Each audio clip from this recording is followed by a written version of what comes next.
안녕하세요. 아나운서 김태욱입니다. 지금 이 시각 어떤 뉴스들이 뜨거운 관심을 받고 있는지 5가지 키워드로 살펴보겠습니다. 10대 조카 고모 살해, 100억대 슈퍼개미, 마카다미아 열풍, 한파, 그리고 최등규 대부그룹 회장이 순위에 올랐습니다. 이 중 가장 뜨거운 뉴스 그 첫 번째는 10대 조카의 고모 살해입니다. 10대 조카가 함께 살던 고모를 숨지게 하는 사건이 발생했습니다. A군은 게임을 지나치게 많이 한다며 고모가 꾸중을 해 범행을 저질렀다고 진술을 했고 이를 목격한 동생마저 살해하려고 한 것으로 조사됐습니다. 이후 범행이 들킬까 우려해 고모의 휴대전화로 고모 지인에게 여행을 가니 찾지 말라는 문자 메시지도 보냈다고 하는데요. 그러나 한 지인이 수상쩍은 문자 메시지에 의심을 품고서 경찰에 신고했고 범행을 확인했습니다. 하지만 형법상 10세 이상 14세 미만 아동은 형사 미성년자로 범법 행위를 해도 형사 책임을 지지 않기 때문에 처벌 대신 보호 처분을 받습니다. 이와 관련해 누리꾼들은 동생이 제일 걱정이 되네요. 형사처벌 대상 연령을 낮춰야 하는 거 아닌가? 살인죄와 성범죄는 소년법을 적용하면 안 된다 등 충격적이라는 반응이 많았습니다. 가장 뜨거운 뉴스 그 두 번째는 마카다미아 열풍입니다. 허니버터 칩을 넘어설 기세입니다. 대한항공 조현아 전 부사장의 땅콩 리턴 사건 이후 마카다미아를 찾는 사람들이 늘고 있다는데요.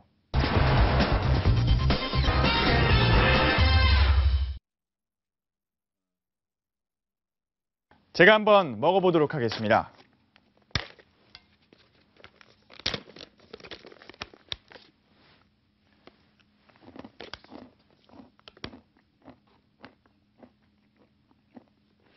그냥 땅콩 맛인데요.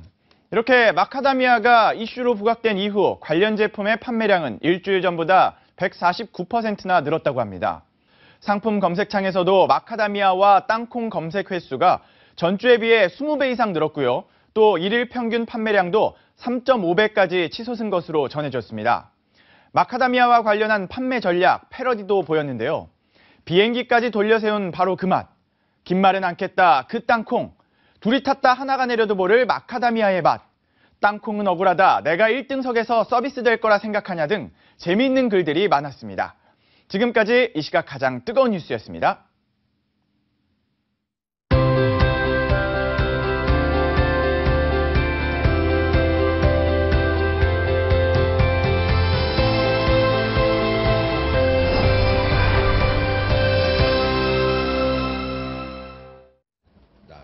노래와 함께하는 오늘의 이슈, 음악과 시사의 만남, 뮤직앤시사, 신동준 21세기 정경연구소장, 손광훈 변호사, 강미은 숙명여대 교수, 박지훈 변호사 모시겠습니다. 안녕하십니까? 안녕하십니까? 안녕하세요. 자, 제 옆에 큰 LP판이 있는데요. 첫 번째 노래는 무엇인지 한번 확인해 보시겠습니다. 정신 차려! 자, 이 노래와 관련한 주제 영상으로 확인해 보시겠습니다.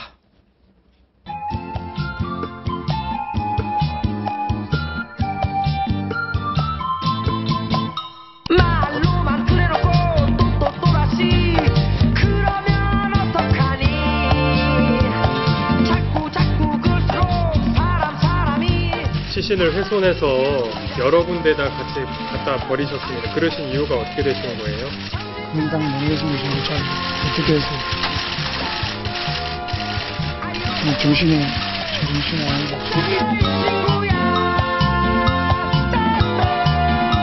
아여보게 정신 차려 이 친구야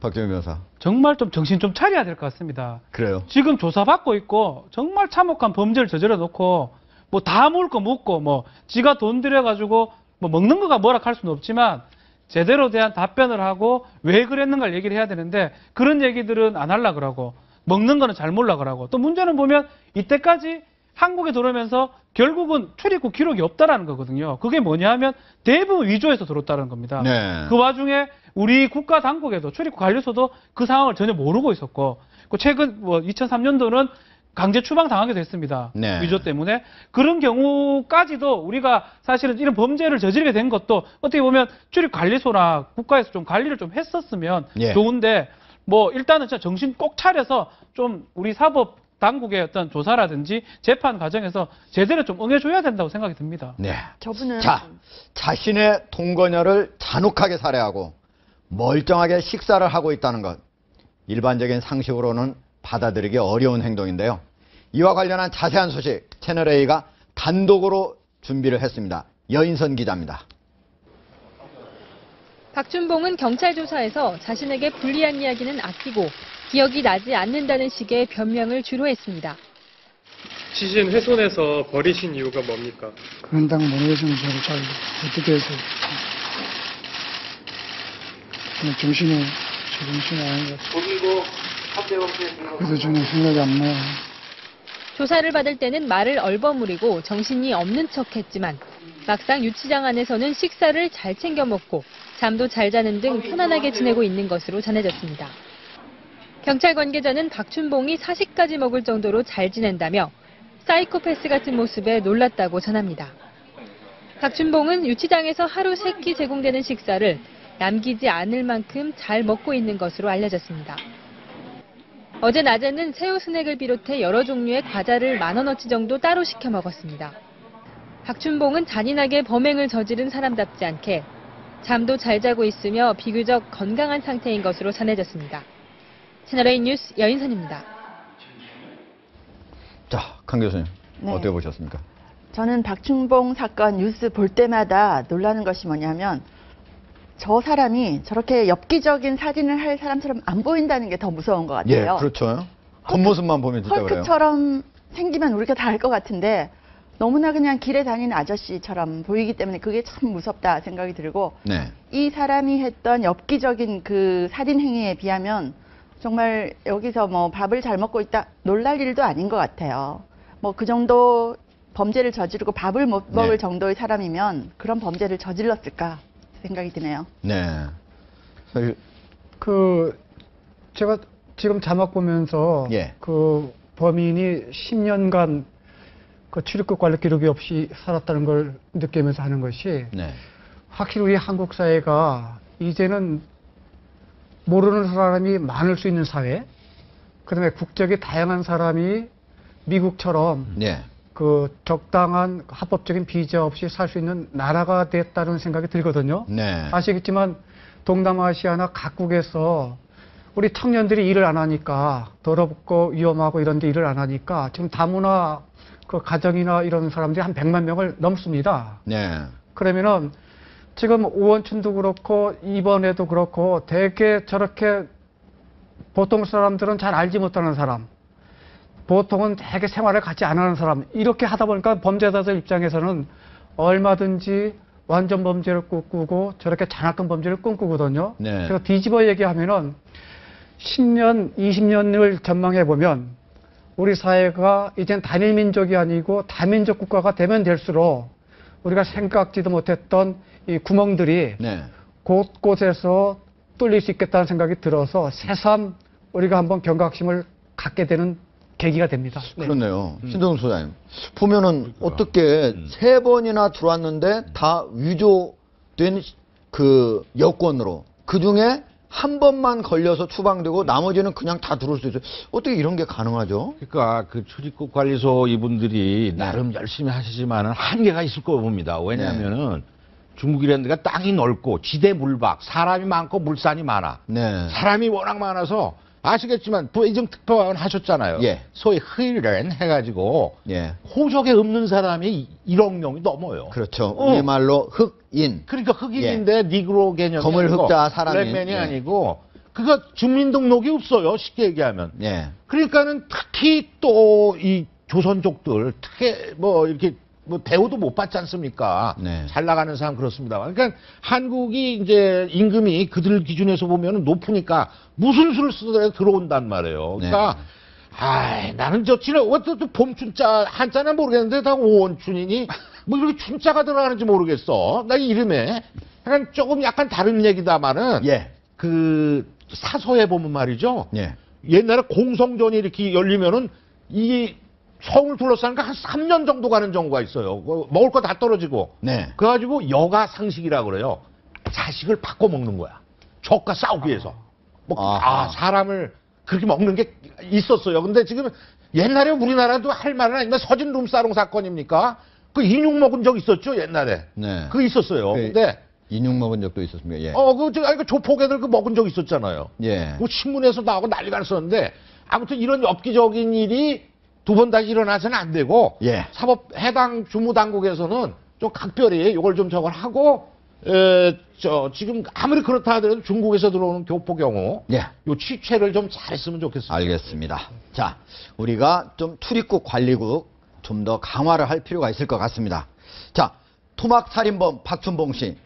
일반인의 상식으로는 납득하기 어려운 박춘봉의 행동이 속속 드러나고 있는데요.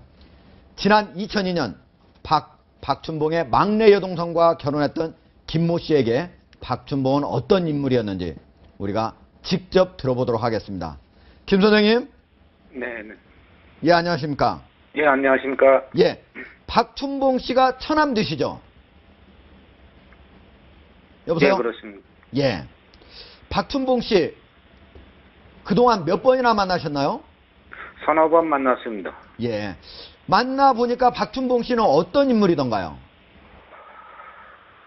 좀 어둡고 굉장히 폐쇄적인 사람으로 기억하고 있습니다. 네, 어둡고 패배적인 사람이다. 폐쇄적. 폐쇄적인 사람이다. 예. 왜 그렇게 느꼈습니까? 마음을 내놓지도 않고 어떤 대화에서도 좀 숨기는 부분이 많았고, 예. 웃는 모습을 한 번도 본 적이 없는 것 같습니다. 아, 웃는 모습을 한 번도 본 적이 없다. 그러면은 우리 처남과 매제 사이의 관계도 별로 그렇게 좋지는 않았겠네요. 처음부터 좋은 관계는 아니었습니다. 아, 처음부터 아예 좋은 관계가 아니었다. 네네. 네. 자, 처음에 만났을 때 무슨 싸웠다면서요? 싸우지는 않았습니까? 네, 다툼이 조금 있었습니다. 술 한 잔씩 나누고서. 예. 알겠습니다. 자, 박춘봉 씨의 여동생과 2002년 결혼을 했다가 1년여 만에 이혼을 하셨는데 혹시 이 처남인 박춘봉 씨가 이혼에 영향을 미쳤나요? 네, 온 지 얼마 안 돼가지고 글로 불러 올리고 또 거기서 잡아오는 과정도 있었고 계속 오빠하고 같이 생활을 한 게 사실입니다. 그래서 예. 참지 못하고 헤어지게 됐습니다. 아, 직접적으로 영향을 미쳤다고 볼 수가 있네요. 네네. 이번에 박춘봉 씨 사건은 언론 보도를 통해서 처음 듣게 됐나요? 지금 당혹스럽기도 하고 예. 많이 놀랐습니다. 예, 그렇죠. 지금 보니까 경찰 수사 결과 박춘봉 씨가 1992년부터 여러 차례에 걸쳐서 위조 여건으로 한국을 들어온 사실이 드러났는데 이렇게 박춘봉 씨가 위조 여건으로 한국을 드나든 이유는 뭐라고 보세요? 돈 때문이겠죠. 벌기 위해서. 아, 한국에서 막노동을 하면서 돈을 벌기 위해서 그런 것 같다? 네네. 예. 혹시 일각에서는 박춘봉 씨의 이런 성격 그리고 이름을 10여 번이나 갈아 쓴 것 이런 것 때문에 여죄가 있을 가능성이 있다 이런 추정도 하고 있는데 우리 김 선생님은 어떻게 보십니까? 글쎄 여죄 부분은 뭐 마음을 여는 사람이 아니기 때문에 예. 대화 중에도 깊은 대화는 없었고 예. 당시 자신들에 대해서 많이 숨기는 부분이 있었습니다. 네. 네, 말씀하십시오. 예, 김 선생님 잘 알겠습니다. 오늘 아주 네. 어렵게 인터뷰에 응해 주셨는데 대단히 고맙습니다. 오늘 네, 전화 연결 감사합니다. 네, 수고하십시오. 예. 자, 박지훈 변호사. 네. 지금 얘기하는 거 네. 보면은 박준봉 씨의 매제. 네. 그러니까 김 선생님 지금 얘기가 처음 만났을 때도 네. 그 다툼이 심했고 그리고 한 번도 마음을 열어준 적이 없다. 그 다혈질이고 좀 폐쇄적이고 그런 것 같아요. 어두웠다고 그러고 예. 폐쇄적이었다 그러면서 한 번 더 이제 어디 보면 가족이잖아요. 어떻게 보면 처남 매제 지간인데 그런 얘기를 한 번도 해본 적이 없다. 네. 그럼 말씀하신 거 조심스러운데 네. 아마 조금 놀랐으면서도 그럴 수 있다고 생각하신 것 같아요. 예. 아마 이 사건을 접했을 때 아, 그 사람이면 아예 아닌 사람이라면 엄청 놀라서 얘기를 할 건데 네. 아마 자기가 아는 그 사람이라면 그랬을 충분히 그럴 가능성이 수도 있다는 있다. 생각을 했기 때문에 저렇게 담담하게 예. 전화를 받은 것 같고 예. 지금 누가 봐도 이거는 좀 엽기적인 범행이거든요, 사실은. 네. 뭐 지금 조금씩 이제 경찰이 얘기를 하고 있지만 결국은 아직까지도 뭐 밥도 잘 먹고 있고 본인이 했던 어떤 범행에 대해서는 얘기를 하지만 뭐 숨겨진 다른 범죄가 있을 수도 있고 네. 그런 것들은 아직 못 밝힌 부분이 있기 때문에 네. 좀 더 조사를 좀 더 해봐야 되지 않겠나 생각이 듭니다. 그러니까 제가 이제 자꾸 이제 짧은 전망으로는 엽기적이고 진짜 흉악한 사람인데 네. 아까 제가 출입국 관리 얘기도 하고 다문화 얘기도 한 것이 결국 우리 사회 안전망이라고 생각을 해보면 네. 그게 어떤 의미에서는 꽤 위기의 징표라고 볼 수 있거든요. 지금 출입국 관리 몇 번 했는데 감염으로 들어왔음에도 불구하고 전혀 체크가 안 됐죠. 제가 이제 외국인 근로자 돕는 그 사무실도 같이 하기 때문에 벌써 한 20년 이상. 네. 제가 동남아나 또는 이렇게 아프리카나 온 국가들이 워낙 그 열악하고 한국은 일종의 천국이어서 들어오는 게 브로커한테 돈도 많이 쓰고 그러다 네. 보니까 여권이나 비자 위조가 굉장히 많습니다. 네. 지금까지는 국가나 또는 이런 그 출입국 관리 체제가 조금 어찌 보면은 그냥 모른 척하고 할 수도 있는데 이게 일종의 위기의 시그널이라고 본다고 하면은 진짜 이참에 뭐 외국인 가족도 그렇지만 우리 전체적인 그 사회 안전망이 소외되거나 또는 성격이 독특하거나 범죄의 가능성 있는 사람이나 이런 거는 동네마다 이렇게 곳곳이 같이 살면서 같이 기울이고 같이 대화하는 분위기가 돼야 되는데 이것이 안 된다고 하는 징표도 될 수 있거든요. 그 점에서는 한 번쯤은 우리 사회 안전망 또는 우리 이웃, 내 가족의 옆이 왜 안전하지 않을까 이 부분을 같이 한번 공감대를 형성하는 기회도 저는 삼아야 된다 믿습니다. 알겠습니다. 자, 지금 바로 나오는 사진이 채널A가 단독으로 입수한 박춘봉 씨의 여동생 결혼식 때 나온 박춘봉 씨 지금 사진입니다. 지금 지금 화면에 블러 처리를 했기 때문에 지금 잘 안 보이는 분들이 있는데 일반적인 얼굴, 그냥 평범한 얼굴 사진이죠. 그냥 얼굴만 봐가지고는 토막살인범이라 이렇게 보기 어려운데 저 사진 우리 채널A가 단독으로 어렵게 입수를 한 사진입니다. 자, 그런데 강 교수님 보면은 오원춘 씨 사건도 그렇고 박춘봉 씨 사건도 그렇고 이 사람들 토막살인 아주 흉악범들의 여러 가지 것들이 좀 비슷한 것들이 많이 있다면서요. 네. 예전에 오원춘 사건이나 이번 박춘봉 사건에서 비슷한 점들이 좀 나타나는 게, 이제 수사를 할 때 초기에 거짓말한 양식도 좀 비슷하고요. 네. 박춘봉 씨 사건 때 말다툼 끝에 김 씨를 밀었더니 벽에 부딪혀서 뭐 이렇게 사고가 아주 났다. 그냥 충동적으로 살인한 것처럼 위장하는 거 이거 비슷하고. 그렇고 오원춘 사건 때도 그 피해자와 부딪혀서 미안하다고 했는데 욕을 하고 소리를 지르길래 집 안으로 끌고 들어갔다. 그러니까 별 사건 아니었는데 내가 이런 일을 저지르게 됐다라는 게 비슷한 것이고 네. 사과가 성의가 없죠. 피해자 가족에게 죄송하다 박춘봉 씨가 말했지만 시신 훼손은 기억이 안 난다고. 정말 저는 그 말 듣고 너무 기가 막혔습니다. 어떻게, 그러니까요. 예. 그게 어떻게 기억이 안 잘 날 먹고 잘 살면서 잘 자면서 사안인가요? 그거는 기억이 안 난다. 네. 그리고 오원춘 사건 때도 유족에게 죄송하다면서도 경찰 조사 때 거의 다 묵비권 행사를 했죠. 네. 그리고 경찰에 발각될까 두려워서 시신 훼손했다. 이게 공통적입니다. 발각될까봐 훼손했다. 네. 참 너무나 끔찍한 일이죠. 그리고 반성하지 않는 태도, 모른다, 기억 안 난다. 두 사람 다 그렇게 하면서 그렇습니다. 너무나 두 잘 먹고 사람이 과자까지 좋아하는 과자까지 이름을 대면서 잘 먹고 있다는 게 정말 기가 막힙니다. 예. 그러니까 뭐 두 옛날 사람- 얘기로 갑니다만 그 저희 어렸을 때 60, 예. 70년대죠. 그때도 사실 토막살인 사건이 한 끊임없이 나왔어요. 있었습니까? 예. 많이 나왔어요. 최근에만 많이 나오는 건 아니고요. 그럼요. 그 당시에도 예. 뭐 도끼 사건, 고재봉 사건이 뭐니 많이 있었고 그런데 예. 하여간 저 아까 손 변호사님 말씀대로 이런 일을 최대한 줄이고 또 이웃을 돌아봐야 됩니다만 나라님이 아무리 하더라도 안 되는 부분도 있어요. 그러니까 언제나 참 이게 사이코패스라고 뭐 심리학계에서는 얘기를 했는데 그 소시오 사이코패스든지 말이에요. 예. 늘 있기 마련인데 네. 요새는 하여튼 중국 동포 지난번에 오원춘 씨 이번에 또 박춘봉 씨 그러니까 해가지고 우연의 일치는 모르지만 계속 나오고 중국 있어서 동포여가지고 더욱더 안타깝습니다. 자, 교도소에서 잘 먹고 잘 잔다고 하는 박춘봉 씨. 뭐 잘 먹고 잘 사는 거는 뭐라고 할 얘기는 아닌 것 같습니다만은 그러나 뉘우치지 않는 것은 참으로 안타까운 그런 내용입니다. 자, 다음 주제 노래 어떤 건지 한번 확인을 하시죠. 자, 풍문으로 들었소.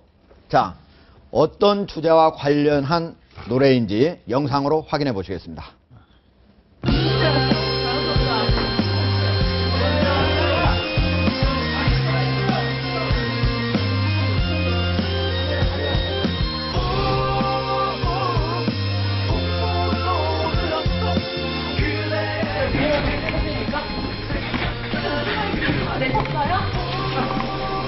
위안을 표시해서 이번 운전사에 증거자가 있다고 하는데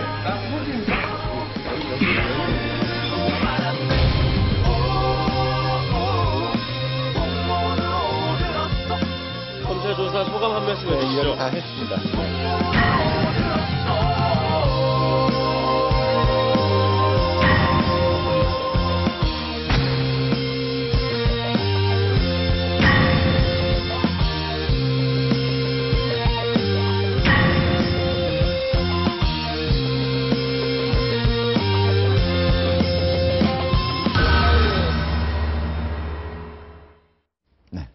제 옆에 판넬이 하나 있는데요. 지금 검찰 수사가 거의 막바지에 이르고 있습니다. 그래서 제가 그동안에 있었던 핵심적인 내용에 대한 수사 결론 어떻게 날 것인지 한번 쾌도난마에서 간단 명료하게 정리를 해봤습니다. 제가 한번 대답해 볼까요? 예, 십상시 이거 어떻게 검찰이 없다고 할 것 같습니다. 십상시 네, 아마 네. 이 자체 모임 자체가 없었다. 네, 이 대목이 아마 제일 자신이 있고 맞습니다. 아마 대통령한테 자, 강 교수님, 수사 7인회. 잘했다고 할 거겠죠. 없는 걸로 나오겠죠? 7인회도 없었다. 네. 7인회는 청와대에서 있었다고 그랬는데 청와대에서, 결국은 청와대에서 얘기를 했는데 좀 엉성했어요. 청와대 잘못됐습니다. 그럼 자, 자술서 이거는 박지만 씨가 미행을 당했다는 오토바이 운전자로부터 받았다는 자술서. 일단 검찰 조사 받으면서 그런 일 없다고 얘기를 했기 때문에 자술서 없다고 얘기했기 때문에 네. 저는 반대요. 있을 것 같아요. 있을까? 아, 있었는데 안 냈다. 검찰 결론은 없다. 아, 있었는데 안 냈다. 좀 다 들어보고 합시다. 알겠습니다. 자, 국정개입. 예. 어떻게 될 것 국정개입 같습니다. 있었다고 그래야 되는데 예. 저거 안 했을 것 같아. 느낌이. 신사요. 이거는 없었다로 결론을 낼 것 같다. 알겠습니다. 없다고 자, 하지만 없다고. 60%의 국민은 있다고 믿고 있죠. 있다고 믿고 있다. 자, 다시 거꾸로 가겠습니다. 손 변호사님, 문건 유출. 지금 문건 유출. 있죠. 예. 있는데 처벌할 누굴 처벌할 건지 아직 그건 정확하지 않습니다. 저는 알 것 같습니다. 나는 아까 국정개입이 조응천 이 사람들이 뭐 한 줄 알았는데 그게 아니라 정윤회 이거야? 예, 정윤회도 있고 바로 조응천, 그 다음에 그러니까 박지만 나는 이따 좀 얘기 좀 해봅시다. 예. 그 다음에 청와대회 회유, 강 교수님. 없었다라고 청와대는 얘기를 하는데 검찰 수사 유서에 보면 또 있다라고 나오잖아요. 근데 검찰 수사 수사는 결론은요? 없다라고 나올 것 같아요. 지금 여기 있는 거는 검찰 수사 결론이 어느 쪽으로 나올 것인가를 지금까지 쭉 검찰 수사 결과 발표를 종합해가지고 제가 정리를 해 본 것입니다. 그러니까 이것이 과연 진실일 것인지 그리고 국민들이 과연 진실로 믿을 것인지는 별개의 문제라고 볼 수가 있습니다. 아니 이것도 검찰 발표하는 건 아니고 동아일보에서 지금 하국장님이 정리를 하신 거지? 예, 제가 정리를 했습니다. 그러나 뭐 지금까지 쭉 수사 결과를 발표한 걸 토대로 해서 했습니다. 아니 그래도 지금 우리가 이제 이거 갖고 얘기할 건데 지금 검찰이 예상되는 결론이 제일 하이라이트가 첫째는 십상시, 두 번째는 국정개입. 오늘 정윤회 씨가 자신 있게 또 새정치회나 무고죄로 고소했거든요. 네. 아마 검찰도 이 두 가지 결론에 대해서 대통령이 제일 걱정하셨던 부분이고 여당이 제일 관심 있던 대목인데 이 대목은 확실하게 결론을 잘 내는 듯하죠. 그 점에서는 검찰이 다른 부분은 조금 소소하고 분분하더라도 아마도 이 정도면은 검찰 스스로는 굉장히 잘했다고 할 터인데 그럼 제가 이제 주목하고 싶은 것은 설사 이번 주에 이렇게 결론이 났다 손 치더라도 언론이나 보통 사람 국민들은 이것으로 끝일까? 그게 아니라는 게 심각한 출발일지 모릅니다. 네. 아니 그거는 손 변호사님 혼자 생각이실 수 있지. 아니 내가 지금 말을 좀 조용히 하려고 했더니 아니 보세요. 이 사안을 발단한 사람이 누굽니까? 십상시 운운해가지고 조응천이니 박경정 이 사람들 아닙니까? 네. 아니 그러니까 그 사람들이 지금 다 검찰이 온갖 그냥 대포폰이니 뭐니 가능성이 다 뒤졌더니 중국직도 없다. 만난 적도 없다. 어저께 경우는 박지만 회장 경우는 오토바이 미행도 없었다 이렇게 나오지 않습니까? 그러면은 한 달 가까이 나라를 시끄럽게 만든 이 문건을 만들고 유출하고 박지민 회장 갖다가 들쑤셔가지고 나라를 이렇게 시끄럽게 만든 장본인 조응천 비서를 무시해서 박경정이라든지 또 최경우는 죽었지 않습니까? 나는요 오늘 저 동아일보 보서 깜짝 놀랐는데 동아일보가 난 제가 볼 때는 세계일보 또 조선일보 막 춤추고 난리 쳤는데 동아일보 스탠스 잘 잡았더라고요. 오늘도 난 특종한 것 같은데 보니까는 한경우도 거짓말한 것 같다. 이렇게 보도가 나왔더라고요. 예. 그러니까 중심을 잘 잡고 이거 팩트 위주로 하는데 언론이 팩트를 떠나면요. 이건 찌라시가 되는 겁니다. 짧게 예? 제가 한마디만 말씀드리면은 국정 개입이 없고 십상시가 없다 하더라도 설사 그날의 십상시가 없다 하더라도 네. 지금 유진용 장관이 대통령 앞에서 문체부 직원 2명 인사와 관련해서 지금 공지의 사실 아닙니까? 그 정윤희 씨 관련된 승마 부분에 있어서 인사가 됐는데 이 부분을 어떻게 설득력 있게 설명할 수 있을까요? 그 부분이 굉장히 궁금한데 그 부분에 대해서는 검찰은 아니 그건 유 장관의 혼자의 주장이지. 유 장관은 지금 어디 있는지 기자들이 전화해도 찾을 수가 없어요. 이 사람은 그냥 무책임하게 떠들고 나간 거예요. 아니 최고의 공직자인데 어떻게 아니 그 사람은 최고의 공직자의 자격이 없는 사람이다 제가 볼 때. 아니 팩트 자체도 틀렸고. 그러니까 자격은 떠나서라도 어쨌거나 아니 이거를 불쑤시개 그 조선일보 인터뷰 뭐 해가지고 난리 냈던 사람이 유진용하고 저 조응천 아닙니까? 그러니까 유 장관의 대목은 박근혜 정부나 새누리당이나 또는 검찰에서 아주 뼈 아프고 굉장히 아픈 대목이에요, 사실은. 이 대목을 완벽하게 해명하지 않는 한 설사 검찰이 십상시도 없고 국정 개입이 없다 손치더라도 믿을 국민이 3분의 2가 믿을 수 있을까요? 이게 문제란 얘기예요, 제 얘기는. 네, 이 부분은 상당히 서로 의견이 엇갈리고 있는데. 네, 강 교수님. 지금 여기 나온 패널에 있는 문건 유출 사건 수사 결론의 흐름, 검찰의 수사 결과에 따라서 이렇게 좀 얘기를 하고 있는데 네. 지금 팩트로 나온 것이 여론조사 결과를 보면요. 리얼미터에서 조사를 했는데 검찰의 수사 결과를 나는 신뢰한다라는 사람이 한 28%밖에 안 됩니다. 그리고 신뢰할 수 없다라는 사람이 거의 64%에 가까워요. 이런 결론이 나오더라도 네, 신뢰할 수 없다는 없다. 사람이 신뢰할 수 있다는 사람이 2배가 넘는 거죠. 네. 그래서 저는 이것이 검찰이 수사를 끝내고 뭐 그날 십상시가 만났느니 안 만났느니 아무리 팩트를 가지고 작은 부분의 결과를 낸다고 하더라도 정말 중요한 거는 국민의 인식이죠. 지금 이게 결국은 보면 국민의 인식과 현실과의 싸움입니다. 현실적으로 법적으로 어떤 결론이 나더라도 국민 인식이 그걸 안 따라준다면 이 의혹은 해소가 되는 것이 아니고 점점 커지는 거죠. 네. 자, 지금 이제 이런 수사 결론이 나오더라도 어떻게 국민이 믿을까 하는 부분은 또 별개의 문제가 될 것 같은데 이거를 보면은 누가 이 수사 결론에 따르면 누가 이기고 졌는지를 좀 볼 수가 있는데요. 십상시 이거는 결국 정윤회와 문고리 권력을 포함한 바로 박근혜 대통령의 측근들 아니겠습니까? 그런데 이 존재를 있었다라고 하는 건 박지만과 조응천 그리고 박관천으로 이어지는 칠윤희 쪽인데 이쪽의 주장이 틀렸다는 건 그러니까 박지만 쪽이 패한 거예요. 그죠? 그리고 칠윤희는 없다고 했는데 이건 청와대에서 주장을 한 건데 청와대의 주장이 결국은 사실이 아니라는 결론으로 다다른 거고요.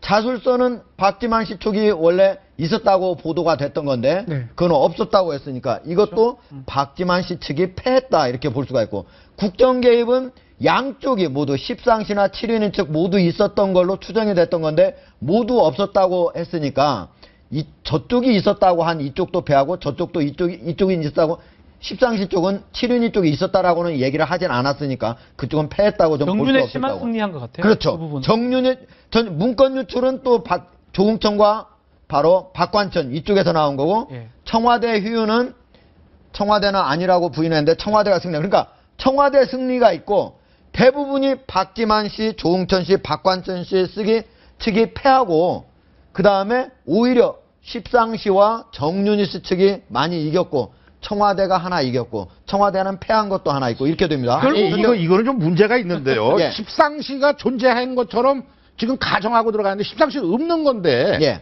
그리고 이거는 기본적으로 그 진실을 봐야 되는데 이 문건 해가지고 나라를 불나게 만든 이 조응천을 비롯한 이 세력들이 없는 십상시를 유령 같은 걸 만들어가지고 대통령한테 떠든 겁니다. 헤딩한 거예요. 거기에 유진용도 가담하고 저는 늘 나와서 얘기지만 그 뒤에서 백업해주는 세력이 누구냐? 저는 여기에 이거를 조사해야 된다. 늘. 그래야지 이거 나라가 저거지. 거기다 말이에요. 요번 사건 경우 굉장히 악성적이고 악질적인 게 일부 언론까지 인게이지 돼가지고 난리 쳤지 않습니까? 언론의 사명이 뭡니까? 저도 언론인 출신입니다만은 현대의 언론인은요, 과거로 치면은 언관, 사관원, 간원과 그 다음에 역사를 쓰는 사관을 합쳐놓은 겁니다. 데일리 히스토리안. 매일매일 역사를 쓰는 사람 아니에요. 그러면은 기자든 사관이든 제일 중시하는 게, 하늘처럼 중시하는 게 팩트지 않습니까?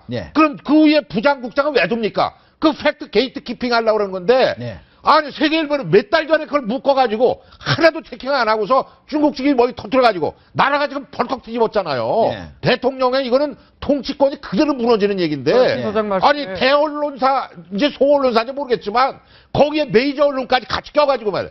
조선일보 김 기자 누군지, 세계일보 조 기자 누군지, 왜 경찰하고 밥 먹고 술 먹고 녹음해서 갖다 줬는지 이걸 얘기해야지. 검찰은 왜 이거 수사 안 합니까? 그 언론 역할 말씀하셨는데 제가 짧게 얘기하면은 세계일보 저는 박수를 쳐줘야 됩니다. 그게 언론이지요. 아니, 나라 망하는 거죠. 그거 팩트 체크도 안 하고 그게. 나라를 엉켰다고 하지만은 일단 문제 제기함으로써 지금 설사 정윤희 씨 주장이나 청와대 주장처럼 그들이 십상시가 없었고 국정개입이 없다 손 치더라도 이거는 굉장히 기가 막힌 박근혜 정부의 약이 될지도 모릅니다. 그렇게 보면은 세계일보 이 보도는 그 박근혜 정부의 장래를 생각해 보더라도 굉장히 좋지요. 아베 정부 한번 보세요. NHK가 아베 정부가 들어서 그렇게 세계적으로 공정한 그 NHK가 확 바뀌어버렸어요. 이게 언론의 두 얼굴이죠. 그렇게 보면은 한국의 언론들이 비록 청와대가 언젠가 또 언제든지 고소할지 모르지만 그거 무서워하면 안 되겠죠. 그 점에서는 세계일보는 조금 위축되더라도 국민들이 있습니다. 저는 자신 있게 세계일보 잘했다고 말씀할 수 있어요. 저도 동감한데 화내지 마시고요. 동감을 하는데 일단은 문건 자체는 청와대에서 나온 문건이기 때문에 그거에 대해서는 그건 팩트거든요. 그건 언론기관이라면 충분히 보도할 수 있고 아니, 제 얘기는 보도하지 말라는 게 아니라 팩트를 체크한 다음에 보도를 해야 돼요. 그리고 검찰에서도 그 국민이 못 믿을 수밖에 없는 게 누가도 예상했던 부분입니다. 왜냐하면 조사 자체가 청와대에서 온 감찰을 바탕으로 조사를 하다 보니까 그 이상도 그 이하도 없는 것 같아요. 그렇기 때문에 국민 중에 많은 사람들이 과연 이 조사가 잘 된 거냐. 아니, 기사에 ABC가 그 당사자 정윤희 씨한테 체크업을 해줘야 될 거 아닙니까? 그것도 안 했잖아요. 아니요. 제가 미디어 학부 교수로서 그건 얘기할 수가 있는데 세계일보가 만일 정말 증권과 정보지라든지 이런 걸 통해서 혹은 야당의 폭로를 이렇게 기사화했다면 명예훼손으로 고소를 당할 수 있는데 이거는 청와대 문건이었기 때문에 세계일보가 이것을 사실이라고 믿을 만한 충분한 근거가 있었기 때문에 이것을 보도한 것은 저는 죄가 없다고 알겠습니다. 봅니다. 자, 송광훈 변호사. 지금 전체 검찰 수사 결론을 정리해 보면은 박지만 씨 측이 상당히 서운해할 것 같은 느낌이 있어요. 박근영 씨가 최근 언론 방송사에 나와가지고 박지만 씨가 피보다 물이 진하더라 이런 얘기를 했다 하는 얘기를 전한 적이 있었거든요. 저는 그런데 어저께 변호사를 대동하고 나온 그 모습을 보면서 그다음에 지금 진술에 좀 내용이 좀 나오는데요. 저는 본전을 하신 것 같아요. 아, 본전을 했다? 최초에는 변호사가 안 간다고 하다가 갔거든요. 이거는 혼자 갔으면 박근혜 정부의 부담이 될 발언을 사전에 여러분들이 많이 공부하신 겁니다. 그래서 역시 정윤회 씨와 마찬가지로 박지만 씨는 국민들한테 그렇게 좋은 시선은 아니지요. 군부 인사도 그렇고 해서 또 그 128쪽 그게 결국은 부인과 그 본인의 문제이기 때문에 그 부분 노출되기를 싫어하겠죠. 그러면서 청와대에 부담된 얘기를 할 수 있을까요? 그래서 굉장히 중간에 위치해서 상당히 절묘하게 진술과 자료를 내지 않았을까 생각이 듭니다. 그래서 겉으로는 아까 우리가 결론 낸 것처럼 몇 가지 섭섭할지는 모르지만 의외로 속으로는 실속도 있고 꽤 본전은 됐다 이 생각이 듭니다. 자, 검찰이 수사 결론을 거의 다 내리고 있는 것 같은데 앞으로 박근혜 대통령이 이 사건 이후에 어떻게 대책을 내놓을지가 관심이 될 것으로 보입니다. 자, 다음 주제 한번 확인해 보시죠. 젠틀맨이다. 자, 어떤 주제와 관련한 노래인지 영상으로 확인해 보시겠습니다.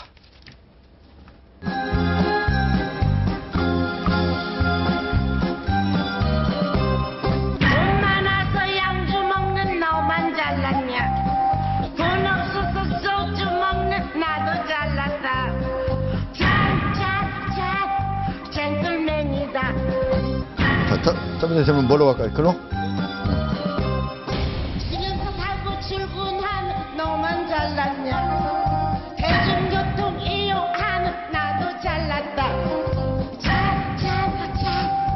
젠틀맨이다. 자, 박 변호사님. 네네. 영상 노래 어떻게 보셨어요? 진짜 누구는 뭐 1등석 타고 진짜로 노래가 참 절묘하게 성공을 한 것 같아서 참 착잡합니다. 사실은 착잡하고 예. 이 옷을 이제 입고 나갔는데 그렇죠. 조현아 부사장이 전 부사장이죠. 그게 다 완판했답니다. 네. 목도리하고 다 팔렸어요? 예. 그래서 사람들이 그렇게 싫어하면서도 관심을 가지고 있는 건 또 사실인 것 같고. 지금 저 상당히 수수한 걸로 보이는데 실제로는 상당히 비쌌다면서요. 수천만 원 한다고 저도 겉으로 봤을 때는 누구 시장서 산 것 같은데 또 예. 엄청나게 비싸다고 지금 알려져 있습니다. 예, 저 코트, 자, 강 교수님, 저 코트 얼마나 가는 코트입니까? 뭐 여기 신문 기사를 보니까 뭐 한 4천만 원 이렇게 나오던데. 4천만 원이요. 네.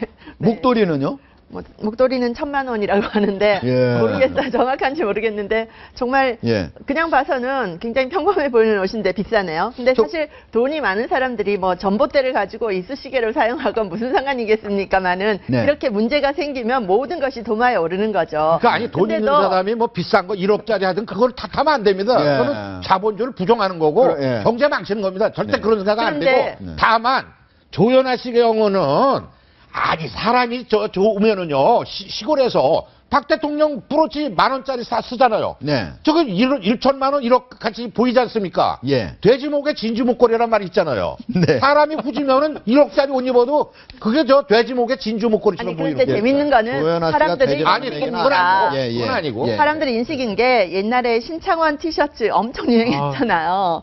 그리고 린다 김이 쓰고 나왔던 선글라스 그것도 네. 완전히 완판됐습니다. 그래서 사람들이 뭐 이게 좋은 명성이건 나쁜 명성이건 유명한 사람이 썼다더라라면 그걸 나도 한번 써보고 싶은 마음이 또 있는가 하나 봐요. 얘기하면 목도리 박 매는 변호사님. 게 좀 특이하게 매놨어요. 목도리를.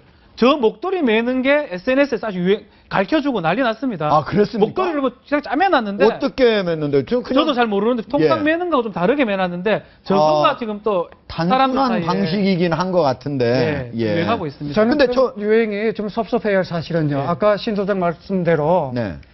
그 자본주의 사회에서 비싼 게 있고 우리가 고가 브랜드가 있어야 우리가 또 일자리 창출하는 거 아니겠습니까? 그래서 예. 그 부분은 논란이 안 될 수도 있고 그러나 우리가 그런 데서 그 쫓아가는 것이 아니고 사실은 지금 아까 자막에도 있지만은 검찰이 이제 진짜 국민의 검찰답게 저는 굉장히 신선하게 좀 받아들여지고 있는데 이제 사전 구속영장을 청구할 모양입니다. 네.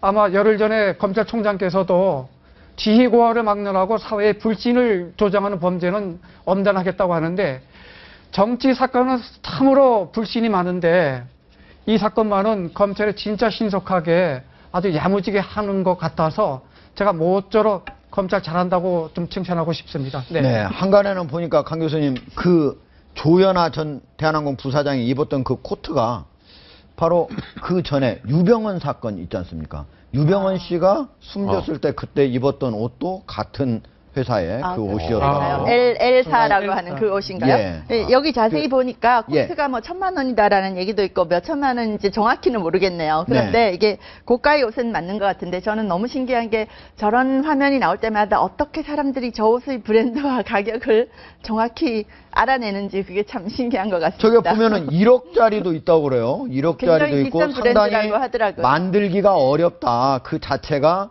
그 동물을 잡는 것 자체가 불법으로 금지되어 있기 때문에 특정 기간에만 허가된 사람에 한해서 잡을 수 있다. 이렇게 되어 있기 때문에. 그러니까 강 교수님은 뭐 저 미디어 학부시니까 잘 아실 거 아니에요. 21세기는 저는 일설에는 말이에요. 스마트 혁명 시대다.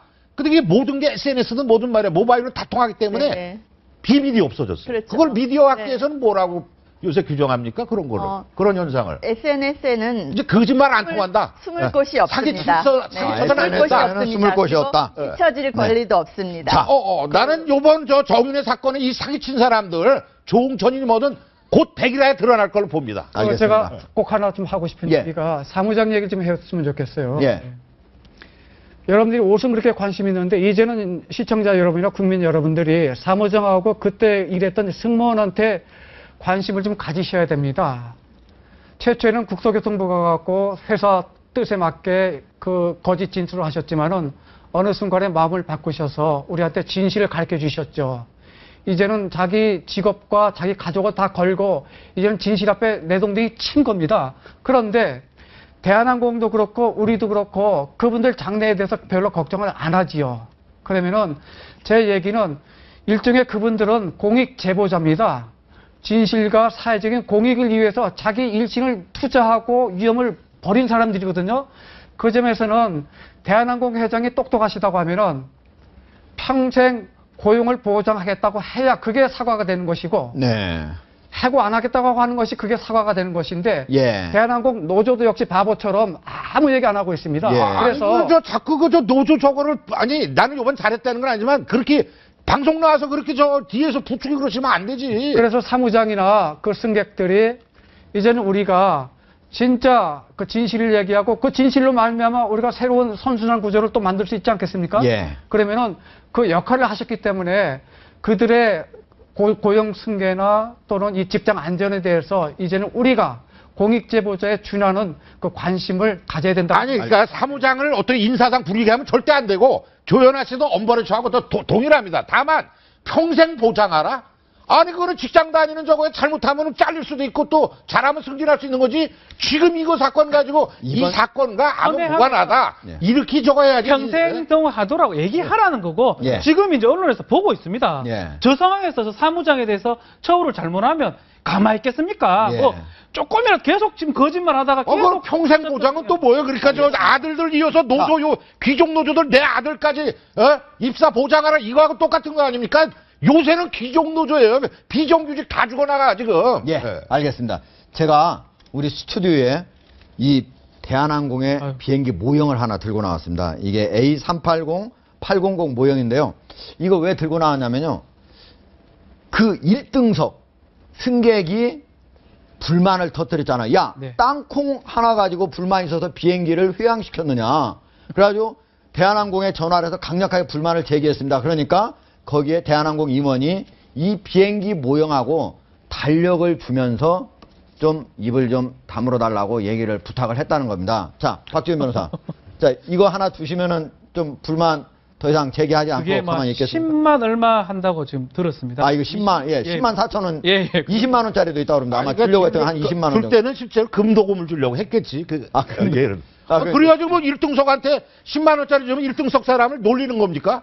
옛날에요, 지난 얘기지만은 강남에 모 씨가 출마하는데 접시 돌려가지고 그 앞에 다 접시 떨어져 난리가 났어요. 강남 사람들 모독한다고. 금도금은 추정이시죠, 그냥? 제 추정이죠. 예, 알겠습니다. 발상 자체가 사실은 그렇습니다.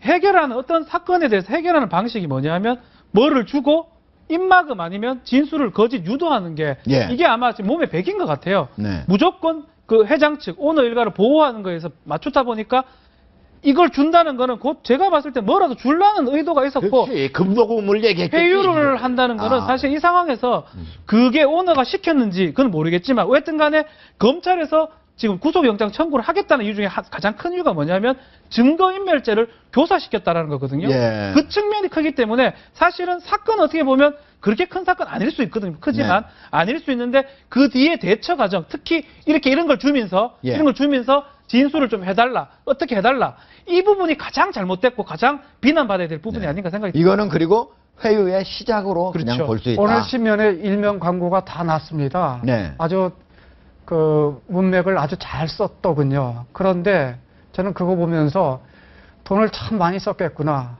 그다음에 그 돈 누구 돈이지? 그다음에 오늘 그 광고를 받은 언론사들이 혹시 내일부터는 기사가 좀 조정될 수 있을까? 이 걱정 아닌 걱정까지 했습니다. 네. 그래서 대한항공이 처음부터 끝까지 참으로 한심하고 글로벌 조직이 아니고 이 항공이라는 이 자체가 부끄러운 일이지요. 네. 저 네. 대한항공에 대한자 빼야 돼요. 맞아, 이거 진짜 개과천선에 네. 전화위복 계획으로 정말 환골 탈퇴하지 않으면은 네. 대한자 빼고 조시항공으로 바꾸든지 해야지 대한자 떼버려야 돼요. 항공사 네. 이거 원래 국적 항공기를 넘겨준 겁니다. 조중훈 씨 있을 때. 이제 예. 대한항공에서는 이제 네. 대한항공에서는 이렇게 사과 광고도 내고 또 회장이 나와서 사과의 말도 전달하고 했는데 조현아 부사장이 국토부에서 조사를 받는 내용을 보면 네. 부모님은 별로 이렇게 반성할 기미가 없는 것 같아요. 조현아 부사장이 이렇게 얘기했다고 합니다. 주사를 받으면서 내가 내리라고는 했지만 비행기 돌리라고는 안 했다라는 거예요. 그래서 지금 지금 이 상황에서 이런 말을 해야 할까? 도대체 왜 이런 말을 하는 걸까? 승무원에게 내리라는 지시는 했지만 비행기 돌리라고는 안 했다라고 하니까 그거 어떻게 내려? 비행기 안 돌리고 거기서 점프해서 내리나? 왜 이런 말을 하는 건지 하지 않고 있군요. 상황 네. 판단이 안 되는 것 같습니다. 알겠습니다. 저는 1분 뒤에 다시 돌아오도록 하겠습니다. 위기의 순간에 그 사람의 진면모가 온전한 맨얼굴이 드러난다는 말이 있습니다.